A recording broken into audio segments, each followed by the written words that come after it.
Mesdames et messieurs, bonsoir à tous et bienvenue dans cette deuxième soirée des Elite Series League of Legends.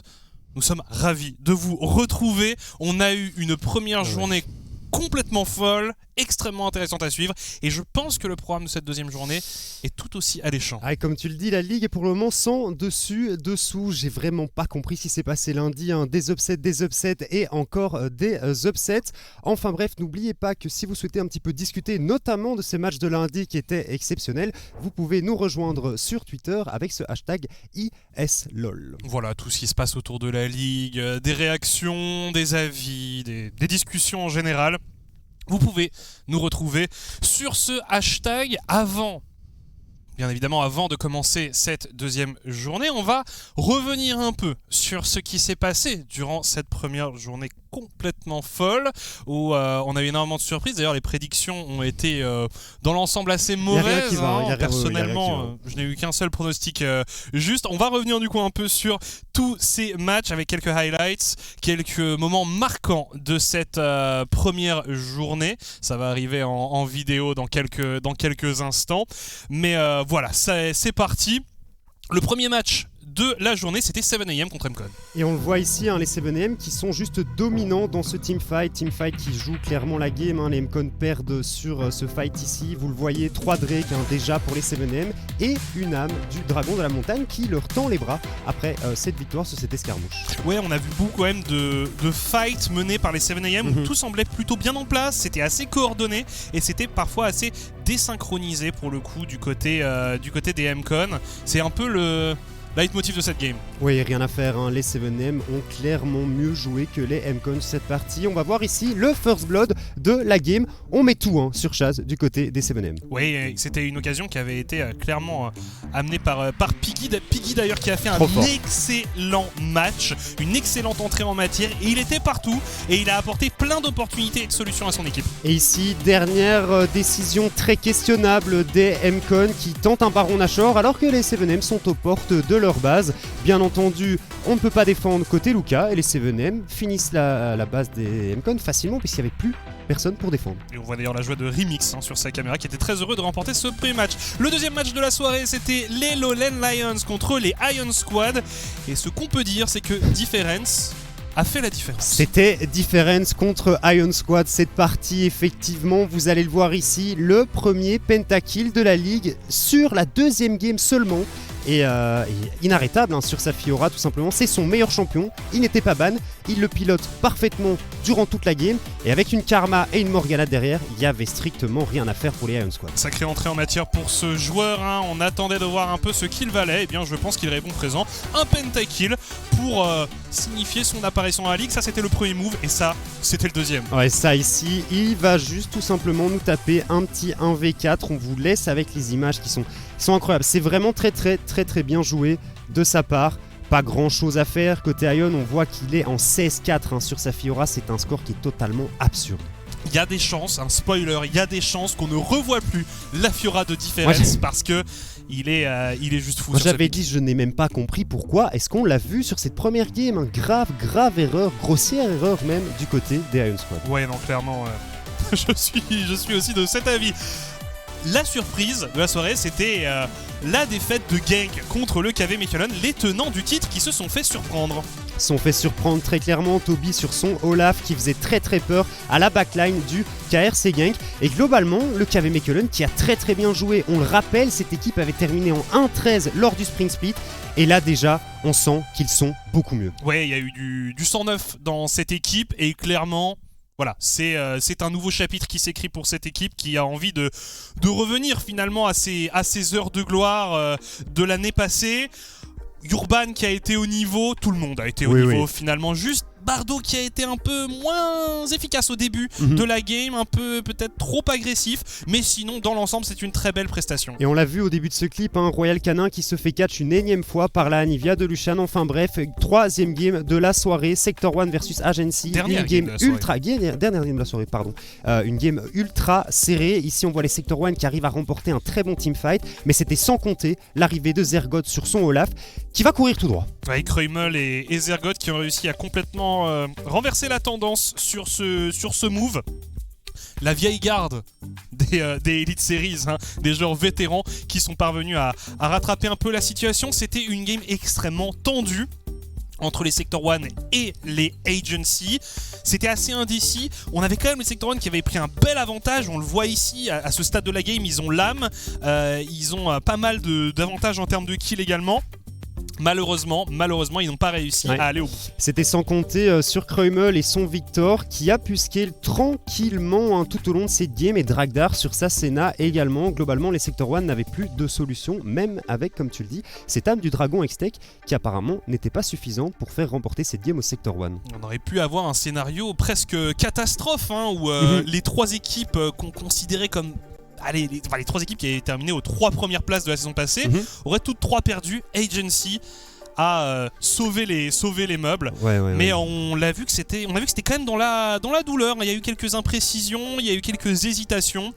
Et ça a été vraiment au bout du suspense, hein. On a eu plus de 40 minutes de game. Ouais, c'était clairement laborieux, on va le voir ici, c'est le dernier teamfight de la partie. Regardez bien Kreumel sur son Victor qui va faire un carnage au niveau de la backline. La tempête chaotique là qui vient mettre 3 personnes à 20% HP. Et Kreumel, si tu le laisses bien tranquille dans un teamfight, surtout avec son Victor, et ben il te détruit tout simplement. Oui, clairement là, il nous a rappelé à quel point son Victor était redoutable. Voilà du coup les résultats de la première journée.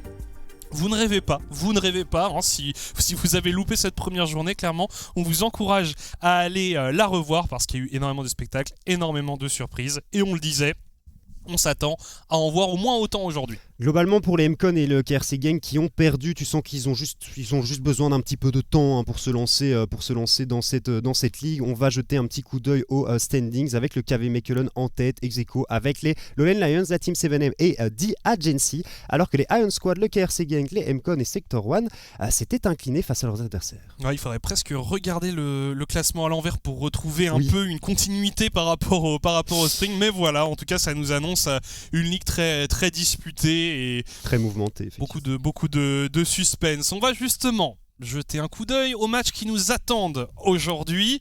On va commencer avec le KV Mechelen contre les Iron Squad. Le deuxième match de la soirée, très intéressant, entre deux équipes invaincues. Les deux ont gagné leur premier match. 1-0. La Team 7AM et The Agency. Troisième match de la soirée, deux structures historiques qui s'affrontent. Les Sector 1 et les Lowland Lions. Et puis on clôturera la soirée et la première semaine de compétition avec notre Audi Match of the Week, le KRC Gang, tenant du titre, contre les MCON, qui étaient finalistes. Tu sais ce que ça veut dire, cette affiche? Ça veut dire qu'il y a une des deux équipes qui va terminer la première semaine du Summer Split en 0-2. C'est tout bonnement incroyable. Je pense que peu de personnes s'y attendaient. Clairement, ça sera un début assez catastrophique. Peut-être voilà. Pas catastrophique. Catastrophique, c'est un petit peu fort comme mot. En tout cas, on parlait du KRC Gang. On a eu l'occasion de discuter un peu avec Gertas un peu plus tôt cet après-midi. On vous laisse avec une petite interview. Aujourd'hui, je suis avec Gertas qui est de retour pour ce Summer Split. Je suis ravi de l'avoir de nouveau avec nous. On va évidemment évoquer les questions autour du KRC Gang. Et la première question qui me vient à l'esprit, c'est tout simplement qu'est-ce que tu penses du nouveau roster du KRC Gang ? Bonjour à tous, merci de m'accueillir encore une nouvelle fois. C'est toujours un plaisir en soi de venir parler pour une fois en français. Donc ça change un peu, c'est un peu plus simple de pouvoir s'exprimer. Donc qu'est-ce que je pense de ce nouveau roster? En soi, je pense que des bonnes choses, malgré la petite défaite de lundi. Pour nous, c'est juste un faux pas. On n'est pas vraiment stressé. On avait la game entre nos mains, voilà. Donc concrètement, on est quand même très satisfait de ce roster. On a nos objectifs sont beaucoup plus élevés par rapport au dernier split.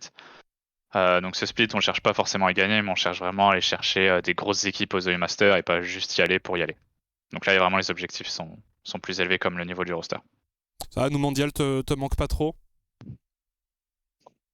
À vrai dire, forcément, quand on joue 2 ans ensemble, avec la même personne, surtout dans ces rôles-là, jungle mid, on a quand même une certaine synergie qui se crée.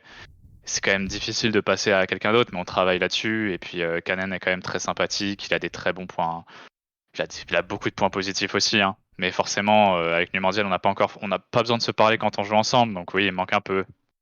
Mais disons que Canin est un bon lot de constellation quand même. Très bien, ce sont de très bonnes nouvelles à entendre. Tu parlais des objectifs justement du roster, de l'équipe pour ce Summer Split. Alors évidemment, je pense que la victoire en Elite Series, c'est un objectif très clair. Au niveau des U-Masters, est-ce que c'est encore une fois d'atteindre les play-in ou le main event, ou est-ce que c'est encore d'aller plus loin? Alors, quand on se fixe des objectifs, forcément, on essaie de toujours faire mieux que la dernière fois. Donc logiquement, là, ce serait d'accéder au main event, logiquement, ou d'aller au moins taper une équipe forcément LFL. C'est toujours des objectifs qu'on se fixe. Il faut toujours viser quelque chose de difficile à atteindre. Après, forcément, on réfléchit toujours step by step et on cherche déjà à récupérer le titre une nouvelle fois. Puis les EU Masters, on ira le plus loin possible comme d'habitude. On dit ça pour avoir une certaine motivation, mais le titre reste une principale priorité aujourd'hui. D'accord, donc forcément les objectifs sont très clairs. Vous voulez faire le back-to-back pour cette première saison des Elite Series. Par rapport à ce soir, vous jouez donc contre les MCon. On se rappelle que c'est l'affiche de la finale du Spring. Qu'est-ce que tu penses de leur nouveau roster? Est-ce que tu as eu l'occasion de regarder leur match de lundi? C'est quoi un peu ton point de vue sur cette équipe? Alors, mon point de vue, premièrement, globalement sur la ligue, c'est que je pense un peu toujours que MCon, Rennes sont un peu au-dessus par rapport aux autres équipes vis-à-vis des individualités. Après, forcément, au fur et à mesure du split, ça a forcément évolué, mais MCon, pour moi, est l'une des équipes qui nous fait le plus peur pour ce titre, parce que forcément, ils ont des gens très expérimentés qui ont toujours été habitués à atteindre les premières places ou les deuxièmes places dans leur ligue, donc forcément, ce n'est pas une équipe à sous-estimer. Après, de ce qu'on a vu lundi, je pense que même s'ils font un mauvais match, on n'est pas apte à en juger au niveau de rank, vu ce qu'on a proposé lundi aussi. Donc tout est possible. Ouais, donc c'est plus un départ poussif pour MCon selon toi, un peu comme malheureusement le faux pas de Gang ce lundi qu'un réel état de forme, je comprends. D'ailleurs, il y a eu pas mal de nouveaux junglers qui sont arrivés dans la ligue, avec tous les transferts qu'on a eu. Est-ce qu'il y en a certains qui t'ont marqué, qui t'ont intéressé, certains que tu as envie d'affronter? Alors pour l'instant, des nouveaux, c'est un peu compliqué à dire. Forcément, je vois les pseudo tier list qu'on voit sur Twitter, oui, sont non. forcément très Soyons biaisés sérieux. et pas juste du tout. Ça dépend toujours, les jungles varient forcément en fonction des équipes. C'est pas jamais le meilleur jungle qui gagne la ligue, on sait jamais vraiment. Mais pour l'instant, forcément, on va dire le jungle de Sector 1 m'a un peu surpris. Je trouve qu'il a été un peu malin et un peu intelligent à propos du jeu, donc on verra contre le jungle de Sector 1. Très bien. Bah écoute, on a hâte de voir cette confrontation. Et puis, pour terminer l'interview, on rappelle que tu as été le MVP du Spring Split, donc félicitations encore une fois. Merci. Est-ce que l'objectif, c'est de réitérer cette performance pour le Summer? Forcément, si je finis MVP du split pour le Summer, ça voudrait logiquement dire qu'on a gagné le split, donc c'est un objectif à part entière, mais que ce soit un autre coéquipier de Rank qui l'a, je serais tout aussi content. Pour moi, c'est pas forcément important. D'accord, l'équipe avant tout. Un beau message pour terminer cette interview. Écoute, Gartas, merci beaucoup pour ton temps. On te souhaite bonne chance pour ton match de ce soir et à une prochaine fois. Salut. Salut. Voilà, c'était toujours un plaisir de discuter avec Gartas, le jungler du KRC Gang, qui nous en a dit un peu plus sur l'état d'esprit de son équipe et sur la manière dont ils abordaient le match de ce soir. Toujours aussi sympa, il reste humble, il garde la tête froide, même après la défaite de lundi. Donc globalement, je suis assez curieux de voir ce que ça va donner ce soir lors de leur confrontation avec les MCon. Ouais, non, vraiment, ça va de toute façon être un match intéressant. C'est un match avec un passif. Mais avant de se plonger définitivement dans cette deuxième journée, on avait envie de faire peut-être quelques conclusions hâtives, quelques réactions à chaud par rapport au match de ce lundi. Parce que pour ceux qui n'ont pas vu, il y avait énormément de dingueries et donc on a effectivement décidé d'overreact un petit peu par rapport à cette première journée. Bien entendu, il ne faut pas prendre ça à 100% au sérieux. Première chose qu'on avait décidé de dire, c'est les 7M et le KV Mechelen en EU Masters. Ah bah évidemment, quand on voit un début pareil, difficile de se dire que ces deux équipes ne sont pas promises à un avenir glorieux. Et faut le dire quand même, les 7M et le KV Mechelen ont, à mon sens, fait les deux games les plus clean de ce lundi. Donc on voulait quand même leur faire un petit signe et parce qu'ils ont tout simplement très très bien joué. Ouais, non, clairement, ils méritent en tout cas d'être mentionnés dans ces petites hot takes. Deuxième point les de vue. MCon qui n'atteindraient pas les playoffs de ce Summer Split des Elite Series. Bien entendu, ils n'ont perdu qu'une seule game, mais tu sentais qu'on avait des difficultés. Ça ramait un petit peu du côté MCon, à part Chas qui, à mon sens, a très très bien joué, surtout au niveau de la macro. Il a fait ce qu'il a pu. C'est ça, le reste de l'équipe avait vraiment du mal. Tu sens qu'il y a encore un gros souci au niveau de la cohésion d'équipe. Une petite troisième conclusion hâtive peut-être. Il me semble que c'était au sujet des boomers, des plus vieux joueurs en fait de la ligue qui ont globalement beaucoup mieux performé que les zoomers, donc nos joueurs un petit peu plus jeunes.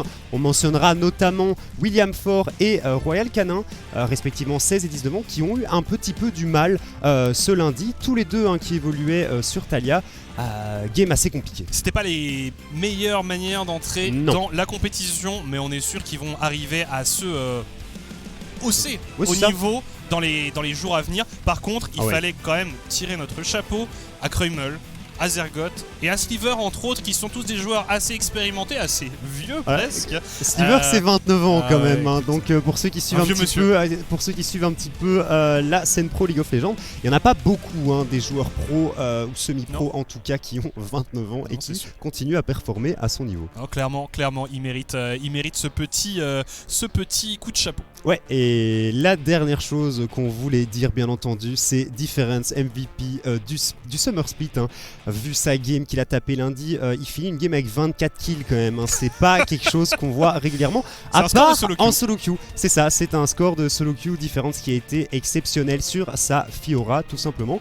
Et voilà ce qui conclut à peu près nos conclusions hâtives par rapport à ce qui s'est passé lundi. On va voir si la tendance va continuer lors de cette deuxième journée. On le répète, un petit disclaimer évidemment, ces affirmations sont à prendre avec des giga pincettes de 3 km de large. On en reparlera potentiellement d'ici quelques semaines, voir comment ça a évolué. Enfin bref, la première game, vous le voyez de l'autre côté, que le premier match ce sera le KV Mechelen contre les Iron Squad. On vous le rappelle, la line-up KV Mechelen avec Toby en top lane, Urban en jungle, Lucian au niveau de la mid lane et sa Anivia, et puis Sliver et Bardo, l'incontournable duo, l'indémodable duo du KV Mechelen tout simplement. Oui, on en a parlé un peu plus tôt, c'est une équipe dont on attendait plus par rapport à un Spring Split franchement décevant. Oui. Il y a eu pas mal de mouvements, on avait conservé Sliver et Bardo.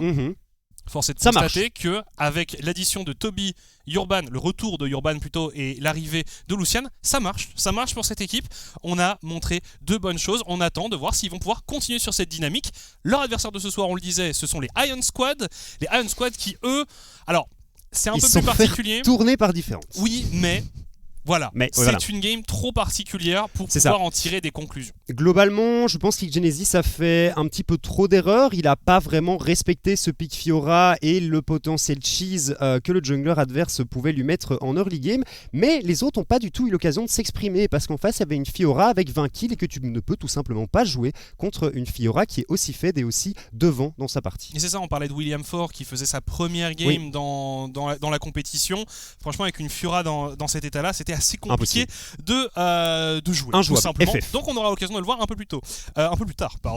On va regarder un petit coup d'œil, on va regarder un peu les prédictions de cette deuxième journée avant de se lancer dans le vif du sujet. Et comme on le voit, presque une unanimité sur la majorité des matchs, mais à chaque fois il y a toujours un petit mouton noir, exactement, un petit mouton noir. On voit Colin qui décide de voter pour les Iron Squad lors de cette première rencontre qui va arriver incessamment sous peu. Moi, qui décide à nouveau de faire confiance au 7M parce qu'ils m'ont fortement impressionné lundi pour le troisième match de la soirée.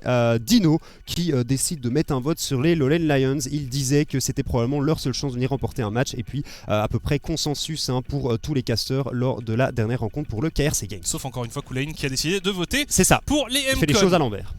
Mesdames, messieurs, il nous reste une dizaine de secondes avant d'entrer dans la première draft de cette soirée, de cette deuxième journée des Elite Series League of Legends.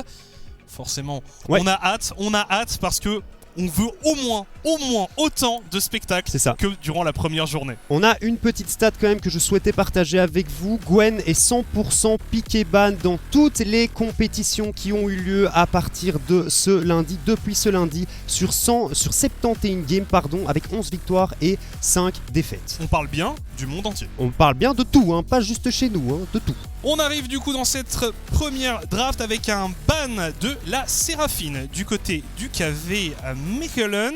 Oui, Séraphine qui est un des champions sur lequel Fliff est un champion sur lequel Fliff est excellent, et c'est un ADC qui a un très très bon win rate actuellement, donc ça ne m'étonne pas plus que ça. Ban de chaîne, Oui. toujours, et c'est vrai qu'on respecte énormément Toby sur ce pick, qui d'ailleurs rigolait à la vue de ce ban, forcément content d'attirer l'attention sur lui. Le ban Pike, de nouveau de la Gwen, Ouais. parce que Oui, pardon. la Gwen, Oui. bon, c'est juste top tier en ce moment, c'est beaucoup trop fort comme champion, on l'enlève du côté du KM Mechelen. Le Wukong aussi, très très très bon pick qu'on voit beaucoup en jungle. Mhm. Et puis alors le Pike qui est clairement destiné à Bardo. Le Pike qui est effectivement destiné à Bardo, la Talia qui est ban aussi, ça veut dire que la Senna est à nouveau open. Sliver avait joué le champion ce lundi, avait très très bien performé avec, et Toby sur son Olaf, il décide de le récupérer à nouveau, qui avait fait une game excellente contre le KRC Gang. Ça avait été un véritable rouleau compresseur, il avait été très efficace sur son Olaf, il a envie de continuer sur cette lancée. Après, je suis d'accord avec toi sur le fait que la Senna, il me semble que Sliver l'avait joué. Sliver l'a effectivement joué lundi, mais apparemment on va pas partir sur une Senna du côté des Iron Squad. La Karma qui est lock-in ici, qui pourrait être une Karma mid. Karma qui, ce lundi, avait 100% de pick et ban, on le rappelle. Voilà, donc la Senna qui Oui, devrait je être pense que ça doit être récupéré. C'est logique parce que là, si tu leur laisses Ouais. à la fois le Olaf, à la fois la Senna, Ouais, non, c'est ça de aurait trop. commencé à être un peu délicat. C'est effectivement de trop. On va voir ce que le KV Mechelen va décider de faire sur cette suite de draft. Il y a encore pas mal de choses qui sont open. A mentionné notamment le Zac qui avait été joué Ouais. par Urban, sur lequel il avait été très très bon. On décide de lock le Jhin. Jhin, c'est un pick que Sliver affectionne tout particulièrement. Je suis pas un grand fan du Jhin dans la méta actuelle, très sincèrement, mais enfin c'est un pick de confort pour Sliver ici, étant donné que la Senna a été récupérée en face.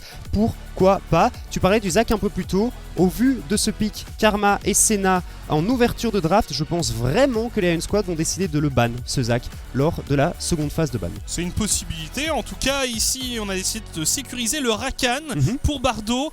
Pareil, Oula. un des champions sur lesquels Bardo est excellent. Et la Fiora qui est Alors, lock. la Fiora qui est lock-in, on le rappelle, X-Genesis, dans ce même match-up, Olaf Fiora s'était un petit peu fait enterrer Il par s'est différentes CR. Un petit peu enterré, Ouais. on reste poli. Alors, Et il y a beaucoup d'autres choses qu'on pourrait dire par rapport à cette game. tout ce qu'on lui souhaite, c'est de Oui. ne pas perdre le match-up avec les deux personnes. Ah, ce serait terrible, quand tu perds le match-up dans les deux sens, il faut c'est- commencer à se remettre en question. C'est pas ouf pour l'estime. En tout cas, le Veigar qui est enlevé ici par les Iron Squad. Alors, Lucian, c'est un joueur qui aime bien les mages Les assez gros old school. mages. On l'a vu sur une Anivia ce lundi. Ça, Donc le Nivea. Veigar, ça rentre dans ses champions qu'il apprécie, qu'il joue très très bien. Et puis en ce moment, Veigar, ça se sort très très bien dans la méta actuelle. La Harry qui est enlevée, pareil, un autre pick très solide sur la mid lane. Est-ce qu'on va mettre un petit ban du côté de la jungle, notamment le KV Mechelen qui pourrait enlever le Viego de Gabouche, qui est un de ses persos de cœur. On va voir ce qu'Iron Squad va décider de faire ici pour le dernier ban. Je trouvais que le ban de Zac était cohérent, mais maintenant qu'il y a une Fiora, Fiora c'est quand même pas mal pour contrer l'élastic slingshot de l'Amiver. Et on va voir L'Amiver. ici l'Amiver. Bon, ça lui va très bien. Écoute, Ça j'avais lui pas va très de... bien. C'est la Anivia. La ok. Anivia, énorme respect. Ouais, non, mais il a été trop fort. Là. Bah ouais, non, là, il y a quand même 3 bans qui sont destinés à Lucian. Donc on respecte énormément le mid-laner espagnol, toujours dans sa salle de sport pour jouer C'est ces dingue, matchs quand même, compétitifs. cette image, ce plan de caméra Ouais. est exceptionnel. Alors, par quoi est-ce que l'on va terminer cette draft du côté du KV Mechelen? Le volley. Ok, Le Volibear. Volley jungle. Du coup, moi je pense que si tu veux un pic de confort, Viego est pas trop mal. Tu vas peut-être manquer un petit peu de frontline côté Iron Squad. Mais il y a la Karma. Karma qui rend un minimum tanky. Je pense que ce pic de Viego ici est assez obvious et fonctionnerait très très bien dans la draft pour ce qui est proposé actuellement. On va voir du coup ce par quoi répond Urban. Parce que là, on le rappelle, donc le Viego a été pick, le Wukong a été ban, Gwen qu'on a vu aussi jouer en jungle est ban également. On va voir sur quoi il se dirige. Le Zac c'est chaud quand même ici. Tu pourrais prendre ok. Tu pourrais prendre un Graves potentiellement, je sais que c'est un perso qu'il apprécie jouer. Il était ban contre lui hier, mais c'est le Zac à nouveau. Et c'est plutôt bien, comme je disais juste avant, contre Karma, Senna, c'est un peu plus compliqué de venir empêcher la Fiora ou le Viego de jouer par contre. Oui, il reste sur un pick qui avait bien fonctionné pour lui ce lundi. et c'est comme d'habitude, faut faire vraiment gaffe à pas se faire submerger en early game avec Zach jusqu'au niveau 7 à peu près. Le perso n'est pas vraiment un champion. La Orianna ici pour clôturer la draft côté KV Mechelen, ça me semble être une bonne idée. T'as une bonne setup en teamfight avec ce Rakan, avec cette Shockwave et ce Zach en follow-up. Et alors la question que je me pose, c'est est-ce qu'on va mettre cette Karma en mode fasting, enfin on va mettre la Senna et la Karma pardon sur la botlane et on va laisser la Karma pardon farmer. Un Victor, ça me semble pas idiot hein, pour clôturer la draft. Et c'est lock-in, donc je présume hein, que ça va être Crow qui va farmer sur sa Karma parce qu'actuellement Senna a 1% et des de chance de récupérer une âme quand tu tues les sbires. C'est pas ce que tu veux avec le perso, hein. Tu veux un maximum d'âmes le plus vite possible. Et du coup, pour William Thor, on en parlait, le Victor, un champion qu'il aime beaucoup, un champion sur lequel il est plutôt réputé, sur lequel il joue beaucoup en solo queue. C'est vrai que c'est un joueur qui est tellement jeune qu'on doit se baser plus sur on va dire son expérience de solo queue que sur son expérience compétitive qui est assez maigre par rapport à beaucoup d'autres joueurs. Donc voilà, on se base là-dessus et son Victor, on sait qu'il le maîtrise. Mais globalement, ce qu'on disait et ce qui est intéressant avec William Thor, c'est qu'il est quand même challenger 1000 LP, joueur très jeune, hein, on le rappelle, mais qui joue vraiment des champions qui globalement sont des champions qui peuvent être joués en compétitif parce qu'on en voit beaucoup hein, des joueurs très bons qui atteignent effectivement le challenger en solo queue mais qui jouent des persos orientés solo queue en fait. On a beaucoup de junglers qui jouent notamment du Kha'Zix, de la Qiyana, des assassins qui sont un petit peu moins adaptés à l'environnement compétitif. Oui, et d'ailleurs aussi, il joue beaucoup Orianna. C'est un champion qu'il connaît bien, donc il n'aura pas de surprise dans ce match-up. Bref, on expliquait que Genesis avait joué le Olaf contre la Fiora. On va avoir l'occasion de voir maintenant le match-up dans l'autre sens. En jungle, on retrouve le Zac pour Urban, Gabouche sur Viego du coup. Et alors en mid lane, voilà ce duel un peu aussi des extrêmes hein, entre Lucian, un joueur très expérimenté, joué dans beaucoup d'équipes, beaucoup de ligues à très haut niveau. Il est passé par la LFL, il a joué également en Espagne. Enfin voilà, c'est très expérimenté contre William Thor qui découvre un peu le milieu compétitif. Et puis au bot, c'est vrai qu'on a une des duo lanes les plus méta côté Iron Squad avec Senna, Karma. Deux champions ultra forts. Deux champions qu'on voit beaucoup de ce côté-là de la map contre finalement des champions vraiment de confort pour le KV Mechelen, Jhin, Rakan. Ce sont deux champions qu'on a beaucoup vus entre les mains de ces deux joueurs. J'ai tout de même très peur hein, pour les Iron Squad parce que quand tu regardes cette Senna, ce Victor, cette Karma et que tu vois qu'en face il y a un Olaf pour aller les chercher, il y a un Zac, il y a un Rakan, t'as un follow-up avec la Shockwave qui est facile à venir mettre et t'as Sliver qui peut aussi mettre des dégâts de très loin avec son Jhin. Globalement il va falloir être solide hein, du côté des Iron Squad, notamment lors de ces phases de 5v5 parce que Fiora n'est pas un bon champion en 5v5 sauf si t'as 25 kills hein, comme différence ce lundi. Et Viego, t'as besoin que tes coéquipiers jouent un minimum, hein. Tu vas pas pouvoir faire le taf tout seul non plus. Donc à voir, je donnerais quand même l'avantage au KV Mechelen hein, dans cette draft parce que à mon sens elle est beaucoup plus facile à exécuter. Tout à fait. Faut juste pas oublier le facteur scaling avec cette Senna et ce Victor. Nous sommes partis dans la première game de cette soirée, de cette deuxième journée des Elite Series League of Legends, le Summer Split 2022. Les deux équipes s'élancent, le KV Mechelen Esports contre les Iron Squad. Première game de cette soirée. On va découvrir dans quelques instants le Drake qui sera le premier à apparaître sur la faille. Et voilà. Un Drake des océans. On est effectivement parti. Le KV Mechelen qui s'avance ici, qui tente une invade. Ils vont être spot par Genesis ici et vont faire demi-tour. Je pense que c'est la solution la plus sage. On voit Gabouche hein, qui va aller mettre une petite ward côté blue buff du KV Mechelen pour essayer de récupérer quelques informations. Shan ici qui va peut-être rentrer en contact avec ce Viego. On l'a vu, mais on n'arrivera pas à cancel son back. Alors au niveau des Masteries, est-ce qu'on a quelque chose de surprenant? Alors Toby qui est parti sur du coup Ghost Ignite. Il me semble que c'était exactement ce qu'avait pick Genesis. C'est le choix de Summoner Spell qu'avait fait Genesis hein, contre la Fiora de différence dans ce match-up. Mais attention, Genesis lui a opté pour l'Ignite sur sa Fiora alors que l'ami différence jouait avec une téléportation.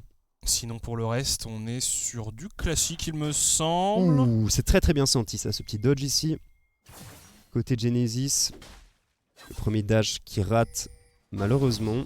Urban qui a décidé de start avec l'aide de sa bot lane, hein, du coup, côté de son red buff.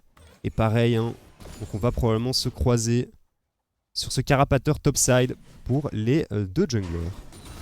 On a un beau scaling hein, du côté de l'équipe Ion Squad avec Oui. de la Senna, du Victor. On a des belles opportunités en late game. Même de la Fiora en side Fiora lane, aussi, hein, évidemment. globalement Fiora est un très très bon speed pusher et un très très bon scaling aussi. Je parlais plus du côté teamfight, Oui. mais en effet...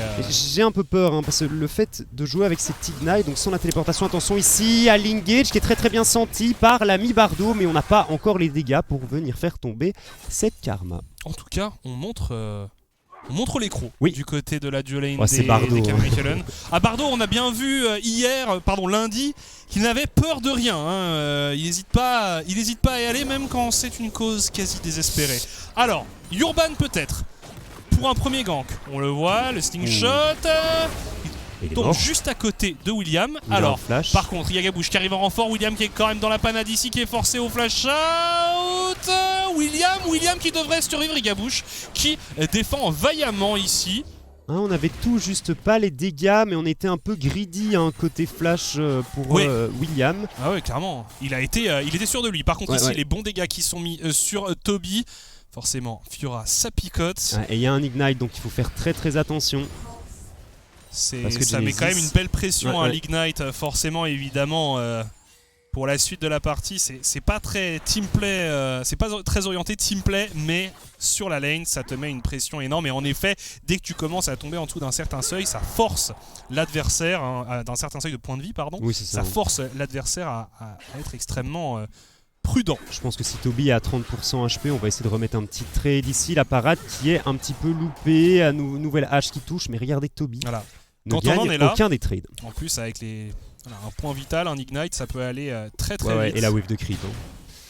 Cette wave de creep qui est énorme, il faut absolument pas se faire dive ici du côté de Toby. Gabouche qui est dans le coin mais qui repère Urban. Est-ce qu'on va tenter de venir steal ce Gromp? Non, on part vraiment à l'agression. Hein. On veut prendre le kill sur ce Zac. On décide de re-go-in du côté de Urban, mais il n'y a personne, hein, personne qui vient l'aider dans son équipe pour le moment. On a un flash, mais on proc le passif instantanément. Genesis est là sur le côté et je pense que ça va être le first blood récupéré pour les Iron Squad. Quoique, très très bonne réaction ici côté Toby. On arrive à récupérer le kill sur Gabouche et on sauve en plus Urban sur son Zac. C'est ultra bien senti et très très bien joué pour le Cave Mechelen. Ouais, j'aurais pensé que potentiellement Ouais, moi je pensais qu'il était mort. Hein. le First Blood irait dans l'autre équipe. Oui. Mais voilà, les joueurs du KV Mechelen qui doivent être bien contents. Ici, on a vu d'ailleurs un Toby qui n'a pas hésité. Hein. Dès qu'il a eu l'occasion de se décaler, il a utilisé son Ghost, il y allait. C'est vrai que c'était une situation un peu embêtante pour lui parce qu'il y avait une grosse wave qui arrivait sous sa tour. Ouais, pareil pour la Minouchan hein, sur sa Oriana ici qui a décalé alors que William était push un petit peu sous sa tour. Il n'avait pas l'occasion de venir aider ses coéquipiers. Un petit peu agressif hein, globalement du côté de ce Viego, mais je pense que c'était un move qui se tentait. Malheureusement ça ne passe pas. Attention à Bardo qui va prendre quelques dégâts. Le lien qui ne routera pas ce Rakan. En parlant d'agressivité, on a un sacré client avec Bardo ici. Oui, c'est... Mais Bardo, s'il peut aller tout droit, il ira tout droit, hein, les gars. Il n'y a vraiment pas d'inquiétude. On vous rappelle que ce soir, en quatrième match de la soirée, on aura le KRC Genk contre les MCON. C'est notre Audi Match of the Week. C'est un des matchs potentiellement les plus excitants au programme. Ah, une potentielle affiche de finale hein, si les deux équipes se réveillent. Attention, On à y retourne. shot ici. On y retourne et finalement il y a même Toby qui est là pour se ouais. joindre à la fête. Et Lucian qui récupère un kill. C'est simple, c'est propre, c'est bien exécuté. Il n'y avait pas grand chose à faire hein, pour ce pauvre Victor. À partir du moment où t'as pas de flash et que t'es en range du slingshot de Zac, et ben c'est tout simplement la mort qui t'attend. Toby qui fait encore un très très bon début de game. Il n'y a rien à faire, hein, le KV Mechelen qui est clairement au-dessus hein, sur cette early game. On a déjà 1000 gold d'avance et un premier dragon des océans qui est récupéré qui va fortement alléger leur phase de lane. Ou en tout cas faciliter leur lane phase. Moi ce qui m'avait pas mal frappé du côté du KV Mechelen sur leur première game de lundi, c'était vraiment à quel point tu avais l'impression que déjà la communication était plutôt en place, que le teamplay était en place, enfin que finalement l'équipe ne jouait pas comme une... jouait presque comme une équipe qui se connaissait beaucoup mieux que ce qu'on aurait pu penser. Après, globalement, Urban, Sliver, Bardo, c'est des gens qui ont déjà joué ensemble, hein, tu vois, donc c'est vrai que ça fonctionne assez bien. Mais tu vois, avec l'addition de Lucian et Toby, on pouvait se demander comment ça allait se passer. Bah voilà, la réponse est plutôt pas mal. Ouais, plutôt pas mal, effectivement. Et Lucian sur sa Orianna ici, qui est déjà très très bien dans sa partie. Va falloir faire gaffe au recall de Bardo sur son Rakan qui pourrait tenter un petit gank en mid lane. On a récupéré le flash, pardon, sur ce Victor. Mais on pourrait tout à fait le faire craquer. Ouais. On vient piller un peu la jungle topside du KV Mechelen. Mais on a de l'avance. Gabouche qui a été escorté par Genesis ici. Et clairement, Genesis qui est pas aussi faite que Difference. Non, et puis en termes de farm, c'est pareil aussi. Hein. Ouais, c'est pas exceptionnel. Surtout que Toby a déjà mis 2 bonnes décales. Une fois pour venir aider son jungler et une fois en mid lane pour venir prendre un kill sur William et son Victor. Voilà, il se fait respecter ici. Et Bardo. Attention tout de même. Alors ça pourrait être une situation de grosse escarmouche là, entre tous ces joueurs. On est quand même avancé. Du côté de Toby, on y va. On n'hésite pas, la Ragnarok qui est passé par Toby. Bardo qui tente de rejoindre son top laner. Toby qui tombe quand même assez low. On temporise bien du côté de Bardo. L'arrivée de Urban pour tenter d'inverser la tendance. Il y a même Lucian qui va se joindre à la fête. On met beaucoup de dégâts et c'est Gabouche qui tombe. Lucian qui arrive. Shockwave qui est placé ici simplement sur Genesis. Est-ce que ça va être suffisant pour aller chercher un deuxième kill? Non, ça va peut-être être un peu juste. Le Q. Oh là là, on force quand même il est mort. Ouais, le flash de Fliff. Mais c'est un execute parce que personne n'a touché le mid laner de KV Mechelen. Il faut respecter les dégâts de la tour depuis ce nouveau patch sont vraiment... mais il y en a beaucoup trop. C'est même pas si grave. Ouais, c'est même pas si grave, c'est un execute. Ouais, c'est ça. Un petit back un petit peu plus fast. Attention tout de même à Genesis qui a pas des masses de HP. On n'a plus l'ultimate en plus sur cette Fiora. J'ai peur pour cette Fiora parce que tu regardes en plus le choix des maîtrises. On est parti sur Prezi Attack avec un Ignite. Donc tu es là pour dominer la phase de lane. Et tu trouves tout simplement pas de solution du côté de ce top laner. A noter aussi, on n'avait pas mentionné ça au début de la game, que la Karma de Crow joue avec un TP. Ouais, et c'est elle qui farm, bien entendu. Voilà. Et la TP, évidemment, parce que vu que elle va être amenée à farm potentiellement, ça pourrait être intéressant pour elle d'avoir une téléportation. Ouais, avec Senna, t'as pas beaucoup de prio sur la lane, surtout en early, donc il sait qu'il va se faire push. La téléportation, c'est un choix C pour essayer de récupérer un maximum de ressources au niveau de l'early game. À voir s'il pourra l'utiliser correctement un peu plus tard dans la partie. Et pour le moment, le KV Mechelen qui est juste meilleur sur ce début de partie. On a 1500 gold d'avance, rien d'exceptionnel. On l'a dit, il y a un très très gros scaling du côté des Iron Squad.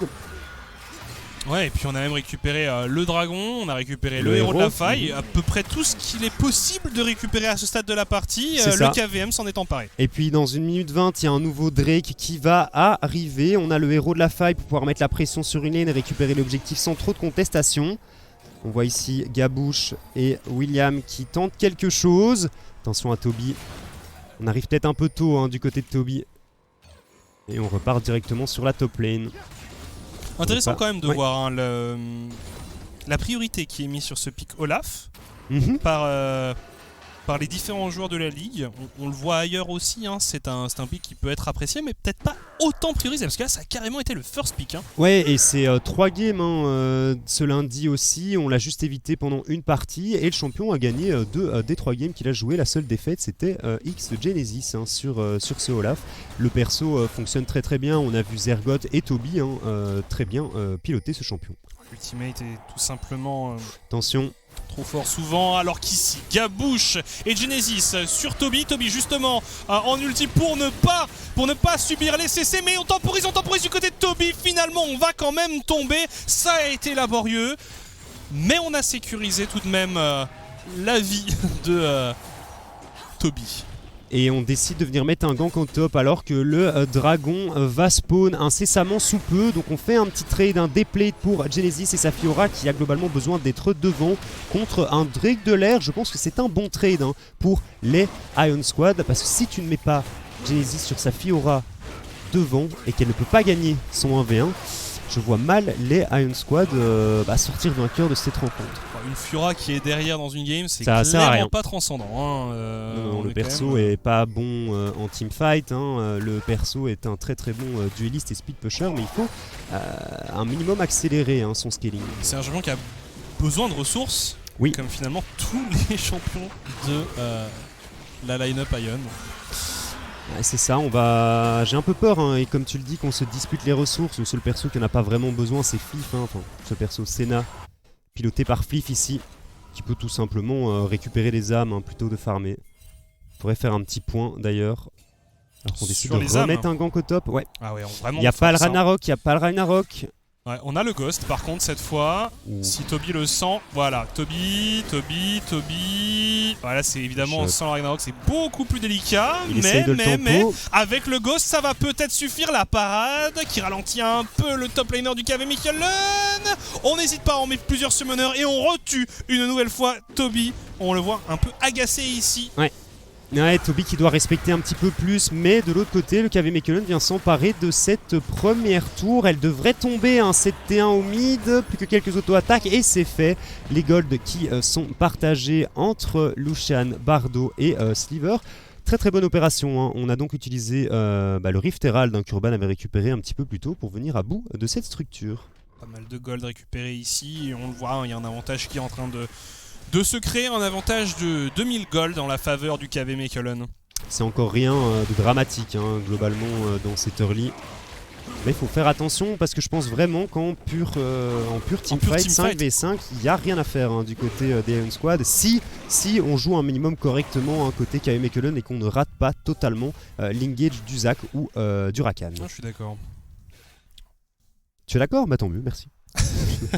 Non mais bah là clairement en teamfight là t'as des chouettes combos à mettre en place avec c'est très facile, tu vois, ça me fait un peu penser à un Malphite Orianna, un Malphite Yasuo. Exactement. C'est à un bouton, c'est tout droit. L'arrivée une nouvelle fois de Urban sur William Ford, on n'hésite pas, on met tout ce qu'on a sur le Victor. Gabouche qui tente de venir en aide, mais finalement Luskan qui sécurise le kill sur William. On essaye de ramener Gabouche qui se prend un enchaînement de contrôle assez énorme, et finalement le doublé ici en la faveur de Lucian qui sécurise un doublé sur cette action. 3-1-1, 120 CS à 14 minutes de jeu. La Orianna qui est beaucoup trop bien dans sa partie, et c'est excellemment bien joué côté Urban et Bardo. Tous ces CC qui ont été mis pour permettre à Lucian de mettre un maximum de dégâts sur William et Gabouche, et on est en 1-3 du côté de la jungle des Ion Squad, et pareil William qui n'arrive décidément pas à trouver de solution. 0-2-0 sur son Victor, heureusement que le farm est bon. En tout cas, et là on a déjà mis Lucian dans des conditions optimales. Ouais, non, très, très clairement, j'ai un peu... C'est quand même un peu risqué de décider de pick ce Victor alors qu'il y a un Zac en face. On voit à quel point c'est facile pour Urban de venir mettre des ganks sur cette mid lane. Et à quel point il y a du follow-up. C'est ça, dès qu'il n'y a plus de flash en fait, le Victor ne peut rien faire. Il a une zone pour potentiellement un peu ralentir cet engage, mais c'est tout quoi. Il n'y a pas vraiment de solution. Une fois que le slingshot touche, c'est mort pour le Victor. Alors Toby équipé d'un red buff ici. Et on va mettre le Victor en side lane pour éviter qu'il continue à se faire camper. On va peut-être tenter quelque chose du côté de la top lane. En même temps, maintenant, Lucian, il va s'ennuyer un peu. Il n'y a plus rien à faire au mid. Il faut qu'il aille aider ses copains. Pendant ce temps-là, on avait également Urban qui récupérait le deuxième héros de la faille, potentiellement. Là, on a un die qui peut se mettre en place. Je pense que tu peux jouer ultra safe. Tu prends le héros de la faille, tu viens récupérer la T1 au top. Tu prends pas de risque. Il faut défendre le mid aussi. Même si on ne décide pas d'aller plus loin côté Fliff et Crow pour venir mettre quelques dégâts sur cette tourelle. Le Drake qui va spawn, on n'a pas mentionné, mais c'est une âme de la montagne qui sera jouée sur cette partie. Et on est à 2-0 au niveau de cet objectif pour le KV Mechelen. Fliff et Crow qui se rendent sur la mid lane. Tu peux le give up, franchement, côté KV Mechelen, si t'as pas trop envie de le fight. Complètement. Ouais. Tu peux complètement le give up et peut-être aller chercher une T2 au mid. C'est ça, mais si ça te fait envie. Tu peux aussi globalement rouler sur tes adversaires dans un teamfight bien senti. Alors on voit quand même que Sliver n'est pas encore avec ses coéquipiers. Il les rejoint. Et après, je pense que Regarde le si flanc. ils veulent fight, ils peuvent fight Ouais, le ouais. KV Mechelen parce qu'ils sont très très bien. Et en effet, on pourrait essayer de les prendre en étau. Justement, l'héros de la faille qui est lâché sur la bot lane du coup. Faut se décider. Attention Bardo qui tente de s'enfuir. Gabouche qui décide de se rendre sur le jungler du KV Mechelen. Mais en effet, il faut un peu se décider parce qu'on s'est fait poke. Urban qui rentre dans le fight et qui contrôle tout le monde tout simplement. Toby qui rejoint ses amis. Sliver qui est libre de DPS comme ça lui chante. On n'arrivera même pas à aller chercher quelque chose du côté de Gabouche. C'est un massacre. Ah, c'est ce qu'on disait en plus, hein. La setup elle est pas parfaite hein, du côté du KV Mechelen, mais qu'est-ce que tu veux faire avec Senna Karma quand t'as Olaf et Zach qui te courent dessus? Bah rien du tout. On l'a vu hier, hein, le KRC Gang qui avait pick Karma et Ezreal contre ces mêmes deux champions, ils n'arrivaient même pas à jouer. Alors imagine avec une Senna. Et C'est là- pas possible. Là, on va revoir tout simplement Regarde, il Urban, flash. Urban qui rentre dans le fight, qui arrive à contrôler à la fois Genesis et Fliff. Fliff qui n'a pas l'occasion de faire grand chose dans le fight à ce moment-là. Gabouche qui donne tout pour aller chercher Bardo. Mais même ça, il n'y arrive pas.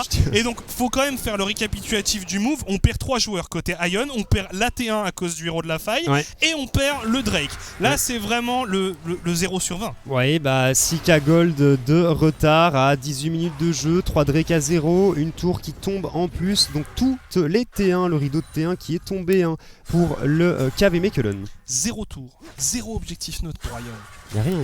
Mais moi je pense que fondamentalement, et c'est exactement le même problème qu'ils ont eu hier, il y a un souci de draft, il y a un gros souci de draft. Hier tu laisses la Fiora open, et là tu décides de prendre 3 champions totalement immobiles, alors que tu sais qu'en face Urban joue le Zac, et va probablement le pick s'il est dans une setup aussi favorable. Je pense qu'un ban de Zac aurait pas été mauvais, même si bon, Urban avait probablement d'autres solutions, mais là le pick est beaucoup trop free et on le voit ici 0-0-8, il est sur 100% des kills de sa team. Un peu comme hier hein, finalement où il avait une kill participation complètement délirante. Ouais. Donc clairement il nous fait une bonne entrée en matière hein, le jungler du KV Mechelen. Et- Il se fait pardonner ses prestations discutables du Spring Split. Moi ça me fait vraiment ultra plaisir hein, de voir Urban dans sa game dès le début Tout à fait. du split, parce qu'on le rappelle, il a globalement un peu de mal en général, attention tu te rends compte entre Toby et Gabouche ici qui ne mènera à rien, mais Toby qui a pris le tarif hein, tout de même. Je tiens aussi à mentionner que lors de ce fight autour du dragon, Sliver nous a mis un petit flank avec son Jhin. Il était, Oui, il avait pas peur, hein. totalement au flank, zéro fear, hein, clairement. Oh là là, pour William ça pourrait encore être compliqué. Le flash qui est forcé Mais sur bon. le Victor, mais ça ne va pas suffire. Il est condamné ici et il va mourir une 3e fois. On essaye de venir défendre, on essaye d'attraper Urban, mais Urban de toute façon il a encore son passif. Ah, il est Bon, mort. on va quand même l'abandonner cette fois, mais on a aussi au même moment Toby qui essaye de faire un trou sur la mid lane, 1 pour 1 entre les deux équipes. Mais Toby, lui est en train de mettre des gros coups de hache dans cette T2. Il avait été rejoint par Sliver, ce ne sera pas nécessaire. C'est marrant ça. Oh, Gabouche, mais Moi j'ai beaucoup aimé, il a pu Parce que- arrêter le Zac, la transformation en Zac au milieu du c'est ça, slingshot. il est arrivé, Ouais. il a fait son arrivée en tant que Viego. Il est parti en tant que Zac et il est arrivé en tant que Viego. C'est beau. On pourrait écrire un poème. Ah, clairement. Enfin, bref, le Baron Nashor qui vient de spawn ici. On voit que les primes également sont activées hein, pour les Iron Squad. De toute façon, au vu du retard qu'ils ont, c'est normal. Quoique, on avait 6K Gold de retard il y a quelques temps. On est toujours à 6K Gold. Mon mauvais, je ne sais tout simplement pas calculer. Petite erreur, je pensais qu'ils avaient réussi à rattraper leur retard, mais ce n'est pas du tout le cas. Iron Squad toujours bien derrière. Et on a combien de stacks? On a 58 stacks à 20 minutes de jeu. Ah, c'est léger, hein. Ouais. C'est très C'est très léger. léger. On a un seul item côté Fliff. C'est pas facile. C'est vraiment pas facile. Ouais, mais on voit hein, la différence de d'itemisation à plusieurs postes. Hein. Regardons au mid hein, où il y a un demi-objet d'écart entre les deux joueurs. Au top, même chose. Au bot, la différence elle est insane hein, parce que ça coûte pas grand chose le glaive d'ombre ici sur cette Senna, alors que Sliver lui a déjà 2 items sur son Jhin et un anti-heal. Donc vraiment très très bien. Sliver qui, sans rire, nous fait une première semaine caviar hein, là sur... il joue très très bien. Ouais, non, là, clairement, il est impressionnant. Ouais, l'anti-heal qui est évidemment très important hein, dans cette composition. Quand on voit des champions tels que Fura, et Viego, des Viego, des et choses Karma. comme ça, Et Senna. Enfin bref, quand on voit la composition d'Ion Squad, c'est assez important. Non, clairement, c'est nécessaire. Alors par contre là, au niveau des rotations, c'est un peu compliqué. Les Ion Squad qui ne sont pas du tout en place, et on le voit, ça tente de back. La Karma, le Viego qui viennent défendre. Attention, parce que là... Et regarde, hein, William qui n'ose pas venir mettre des dégâts sur cette wave. Et on va perdre une T2 sans défense. Hein, sans la défendre du côté d'Ion Squad. Ici, là, Sliver, qui se dit non mais quand même, il y a bien quelqu'un qui va venir. 5 secondes, hein, le Drake aussi. Ouais, hein, ça va pas du tout, on n'est pas en position. Regardez le contrôle de cette River pour les joueurs du KV Mechelen. Il n'y a pas une ward. Des Ion Squad. On joue complètement dans le noir dans cette zone. Et on va récupérer une âme de la montagne, comme si la game n'était pas assez difficile pour les Ion Squad. Maintenant il va falloir faire encore plus mal. Par contre ici on essaye d'aller sur Toby, mais Toby, il a tout simplement son Ghost, son Ragnarok. Ouf. Il va se repositionner et ça ne va rien donner. Alors... Et on continue à mettre des ressources sur cette top lane. Oui. Hein, du côté de Gabouche, c'est non-stop. Et on continue à abandonner cette T2 bot du côté d'Ion. Le truc c'est que William peut pas venir wave clear cette wave qui crash hein, sous la T2 en bot lane. Il a pas l'information sur Bardo, il a pas l'information sur Urban et son Zac. S'il arrive en dessous de cette tour, il y a un potentiel all-in qui peut partir et il décéderait une nouvelle fois dans cette game. Globalement, il farme bien et il scale un petit peu hein, sur ce Victor, mais je pense que ce ne sera pas suffisant. Oui, est-ce qu'il y a vraiment un moment où... Il faudrait que est-ce qu'il y a vraiment un moment où cette composition va avoir l'opportunité de s'exprimer? Il faudrait pouvoir patienter pendant encore au moins 15 minutes. Ouais, je pense au moins 15 minutes. Tu veux 3 items sur tous tes champions et je suis même pas sûr qu'avec 3 items sur tous tes champions, t'aies les dégâts pour faire tomber un Zac et un Olaf qui ont une âme du dragon de la montagne. Et même comme ça, comme on le disait un peu plus tôt, tu joues contre une composition qui a plus de facilité à exécuter ces teamfights. Là où toi tu dois être un peu plus... C'est marrant, hein, c'est quelque chose qu'on répète à toutes les saisons qu'on caste ici dans le Benelux. Pour les teams qui sont plus faibles sur papier, jouer des compositions qui sont faciles à manipuler et à venir exécuter au niveau des teamfights. Et là, du côté d'Ion Squad, il n'y a pas de front lane, il n'y a pas de main engage, et ça manque de beaucoup de choses. Et du coup, la game est fatalement beaucoup plus compliquée. Clairement. Parfois, il faut mieux jouer des comfort picks que tenter de se plier à la méta à tout prix. En tout cas ici, on a Urban qui accompagne ses coéquipiers. La Oriana qui pourrait les rejoindre également. Le Baron Nashor est très clairement la prochaine cible. Lucian, oh là là, qui va placer sa shockwave mais qui force tout de même le flash de Fliff. C'est un petit summoner gratuit ici.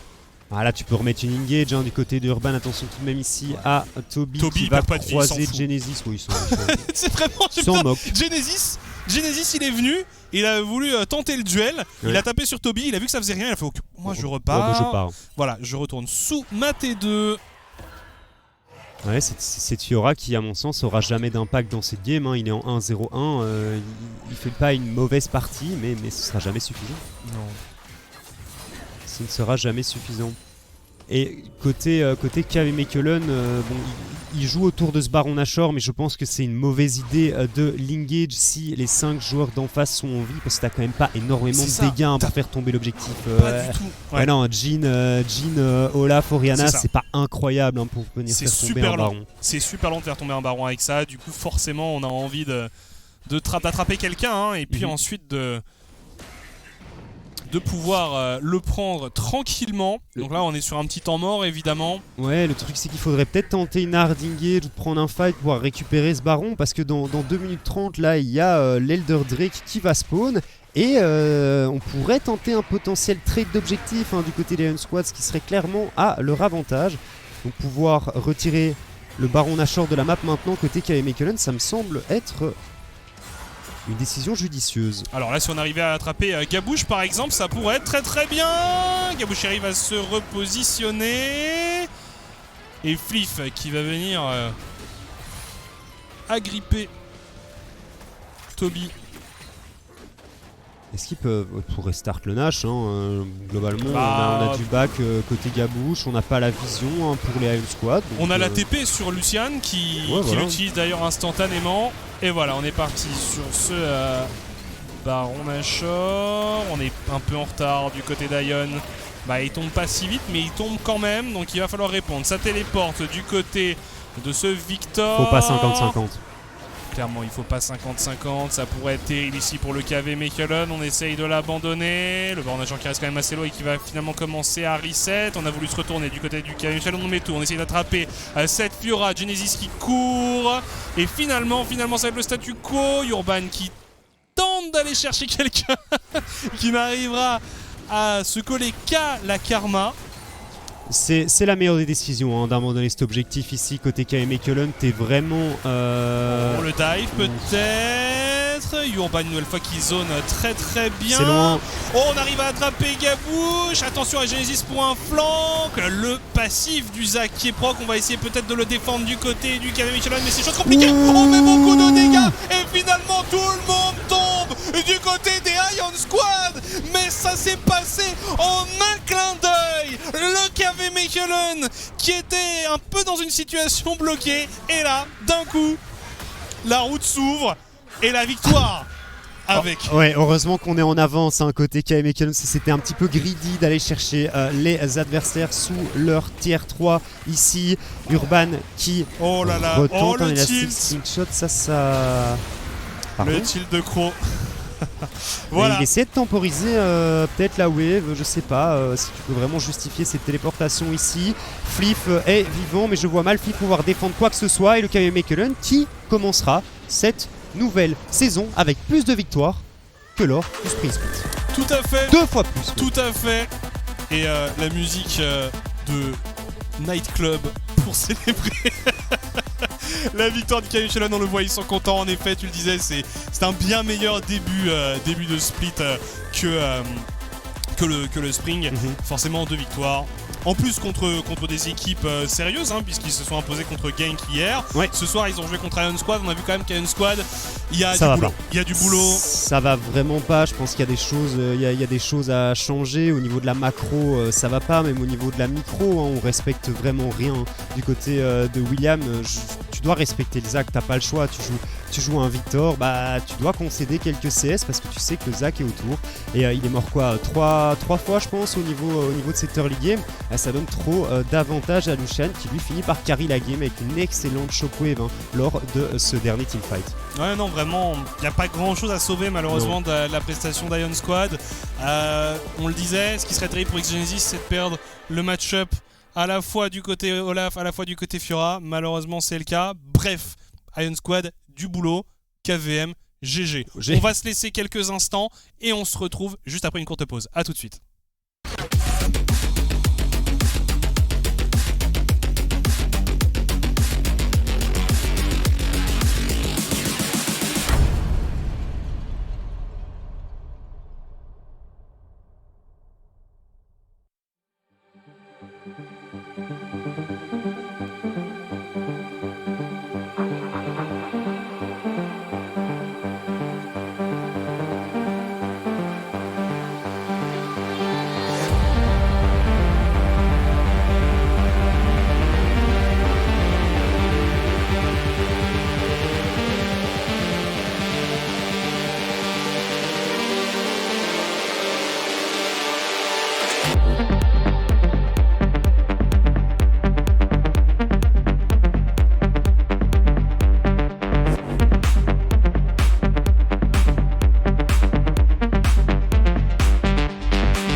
De retour après cette victoire du KV Mechelen, on va avoir une petite interview avec Lucian, le mid laner du KV Mechelen.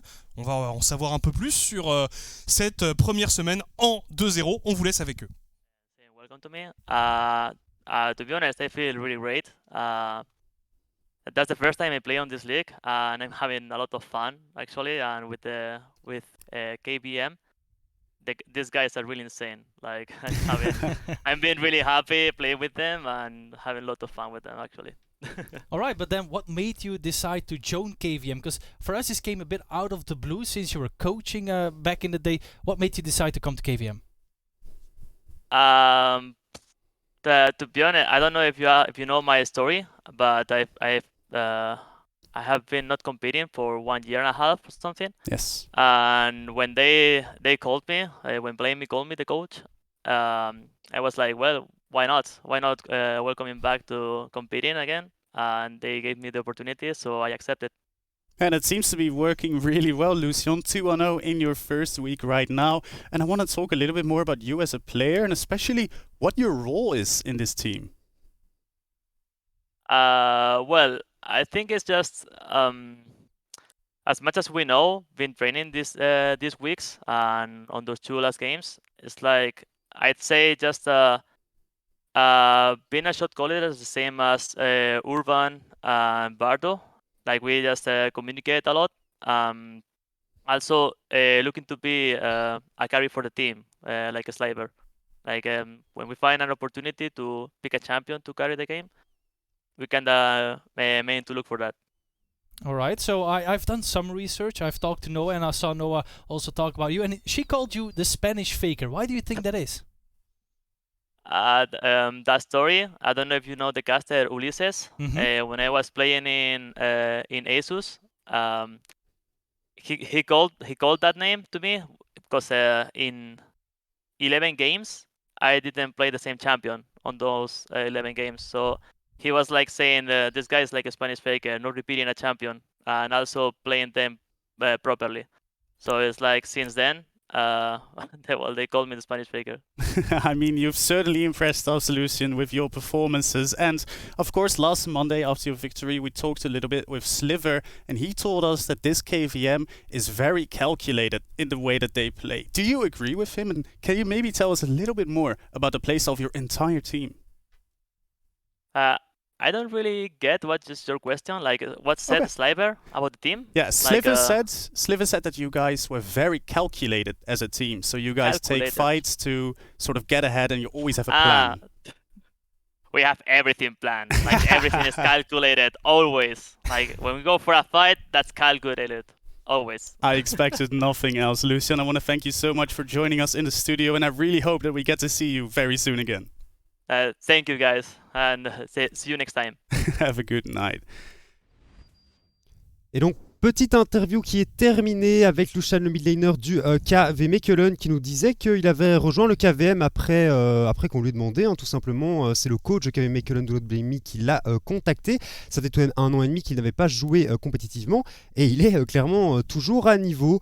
Et puis il a terminé cette interview en nous disant qu'il était effectivement, le KV Mechelen était toujours ultra calculateur dans tous ses plays. On ne prend pas de risque. Je pense qu'il rigolait bien entendu parce que tu joues dans une équipe avec Bardo et Urban, en général, il y a un peu de folie tout de même. Et il disait surtout qu'il prenait beaucoup de plaisir à jouer avec cette équipe, donc il était ravi de pouvoir revenir en compétition. Enfin bref, que pour l'instant ça se passait bien. En même temps, il a de quoi être satisfait. On rappelle, semaine en 2-0 pour le KV Mechelen. Un très bon début de split, une très belle entrée en matière.